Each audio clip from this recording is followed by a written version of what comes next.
अस्सलामु अलैकुम नाजरीन, मैं हूं आपका मेज़बान उमर दराज साबरी। आप देख रहे हैं सिटी वन न्यूज़।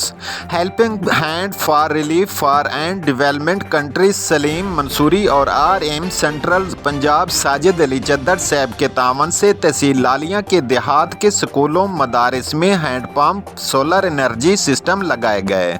जिन इलाकों में ये नेक काम किया गया, कलरी मौजा कलोका मोहम्मद वाला, इस मौका पर उसातिज़ा व इलाका के लोगों ने शुक्रिया अदा किया।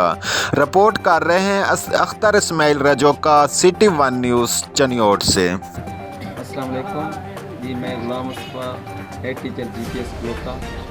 हमारे कुछ मसाइल थे, स्पेशली पानी के हवाले से और लोड शेडिंग की वजह से हमें कुछ मसाइल थे। तो ये हमें मैडम शहीदा मलिक साहब की जानिब से ये हमें जो डोनेट किया गया है, स्पेशली उनका थैंक्स। और बाकी जो हेल्पिंग हैंड्स हैं, ये हमारे नाज़र रहमान उन साहब का भी स्पेशली थैंक्स, और उनके लिए ढेरों दुआएं, और इंशाल्लाह हम उनको अपनी दुआओं में याद रखेंगे।